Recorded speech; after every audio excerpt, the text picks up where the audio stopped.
Olá, amigos. Nós iniciamos no programa anterior uma reflexão sobre as vibrações, a atmosfera espiritual. Começamos a analisar uma reunião mediúnica do livro Missionários da Luz, um ensinamento de André Luiz. Na verdade, uma observação que André Luiz faz sobre as energias que circulam no ambiente e ficamos refletindo sobre as energias pessoais.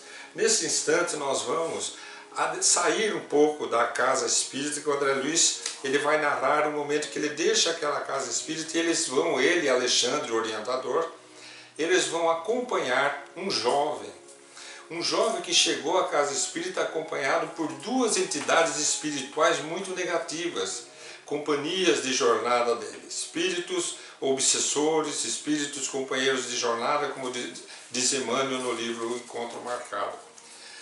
Nós vamos observar nesse texto o seguinte, que André Luiz está falando sobre as energias, as vibrações. Então ele começa a falar da vibração dentro da casa espírita. Ele diz: o pensamento elevado santifica, a atmosfera possui propriedades elétricas que o homem comum está longe de perceber. Então daí ele diz assim, dentro do núcleo espírita onde estávamos, a atmosfera impregnava-se de elementos balsâmicos, regeneradores. A hora que nós saímos para o ambiente público, para a rua, o ar pesava, porque ele já está num outro ambiente. Ele está num ambiente onde não está a prece, onde não existem as vibrações energéticas positivas construídas ao longo do tempo. Gente, vocês não têm noção de como é importante a alimentação das energias superiores. Então, quando todos os dias, dentro de qualquer ambiente, seja do seu lar, seja de um templo religioso, as vibrações da prece, das conversações sadias, das leituras edificantes existem, vão sendo construídas energias fortalecedoras que vão ajudar a se transformar aquele ambiente num templo praticamente de oração. Agora vocês imaginem uma cidade que vive embaixo de guerra, um ambiente público que vive embaixo de ódio, que vive embaixo de perseguições mútuas. É muito difícil, gente.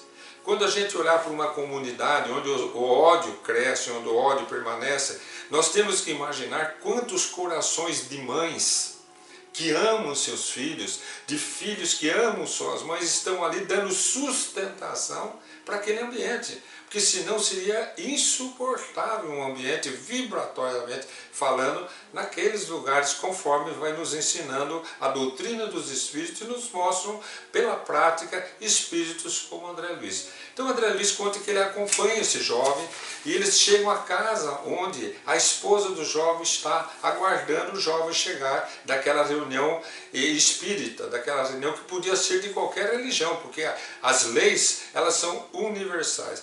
Então eles chegam à casa e o que acontece? Quando eles estão chegando, diz André Luiz que aquelas duas entidades espirituais negativas que estão junto, praticamente acopladas ao espírito daquele jovem, elas começam a ficar incomodadas, não se sentem à vontade. Mais do que isso, elas não conseguem entrar dentro da casa daquele jovem. Ele é casado, a esposa está lá aguardando ele, e o André Luiz ele se impressiona. Por que esses espíritos inferiores não estão conseguindo entrar nessa casa? Então, Alexandre diz assim, que é o orientador: nosso amigo, ele não se equilibrou ainda em bases legítimas da vida. No entanto, a sua companheira, mulher jovem e cristã, garante-lhe a casa tranquila pela abundante e permanente emissão de forças purificadoras e luminosas que ela nutre com seu próprio espírito. Aí o André Luiz entra na casa daquele casal e ele se impressiona. Ele diz assim: a tranquilidade interior era grande, confortadora. Em cada ângulo das paredes, em cada objeto da casa, havia vibrações de paz inalterável. Gente, André Luiz começa a descrever o ambiente, os objetos, as paredes, tudo irradia luz. Porque a mulher que está ali dentro, uma jovem cristã, ela vive como uma cristã. Ela vive em paz, ela vive fazendo bem, ela vive preocupada com o seu semelhante, então ela nutre e sustenta aquele ambiente. Com isso, ela cria o que Emmanuel, o guia de Chico Xavier, chama de a couraça da caridade. A couraça é aquilo que nos protege.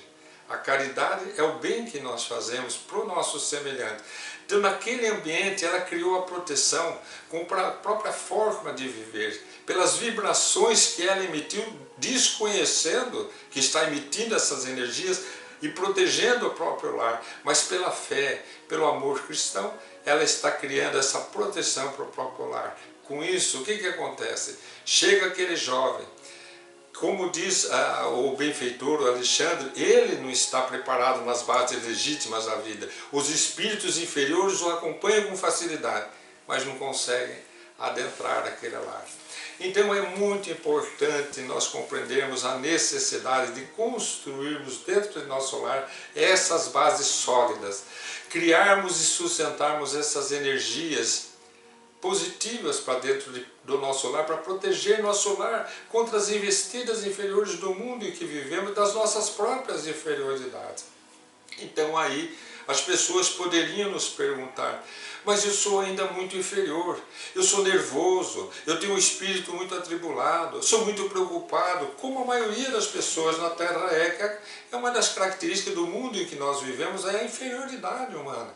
Mas isso não quer dizer que nós devamos estagiar nesse grau de evolução. Nós vamos exercitar a evolução e a proteção do nosso lar, trazendo o culto do Evangelho. Veja a gentileza dos espíritos superiores. Eles pedem para nós fazermos uma vez por semana. Nós deveríamos fazer todos os dias, se não 2 vezes por dia. A prece no nosso lar, ela tem que ser diária, porque nós temos que manter essa proteção. Quando entra uma entidade dentro de casa, seja acompanhando alguém, ou seja porque nos encontrou, nos reencontrou, e entra dentro do nosso lar trazendo cargas negativas, ela encontrará aqui a couraça da proteção. Então, a oração, as leituras edificantes vão ajudar a construir e a sustentar. Mas a prática da caridade é que vai nos ajudar a irradiar constantemente essa energia do nosso próprio espírito. Quando Allan Kardec nos apresenta a constituição do nosso corpo espiritual, ele nos dá uma coisa básica que nós estudamos lá no começo, nos nossos primeiros programinhas de reflexões espíritas, que é essa do que é constituído o nosso corpo espiritual, das energias da Terra. Dos quais energias? Depende do espírito. Se é um espírito que se alimenta de energias superiores, das energias superiores. Se é uma energia que se alimenta de coisas inferiores, de energias inferiores. Então o nosso corpo espiritual, ele é uma consequência do que nós somos, do que nós estamos. Então ele é moldável, ele vai sendo modificado. É por isso que a gente diz, literalmente, o espírito vai se iluminando à medida em que ele evolui. Quer dizer, ele vai mudando as suas energias vibratórias de espírito denso, escuro, vai ficando um espírito iluminado, abençoado pelas leis divinas, por essas leis que facultam essa eletricidade, gente. São leis físicas da alma, da mente, com as energias cósmicas. Veja que bonito. Deus cria leis onde a matéria e a alma está intimamente ligada. O ser humano, a alma humana, o espírito humano não vive sem estar em relação com a matéria. Nós vivemos em relação com a matéria e por isso devemos escolher sempre o melhor para nós. Nós já quando entramos numa loja, comprar algo que necessitamos, nós compramos algo útil. Por que na questão espiritual nós vamos escolher as piores energias se tem energias úteis para nós, se tem as melhores em torno de nós? Então façamos do nosso lar como essa jovem cristã que André Luiz descreve no livro Missionários da Luz. Transformemos o lar num lar cristão. É só isso, não precisa muita coisa, só precisamos compreender que nós dependemos, a proteção do nosso lar depende das energias que fluem dentro da nossa casa no dia a dia. Até o nosso próximo encontro, se Deus quiser.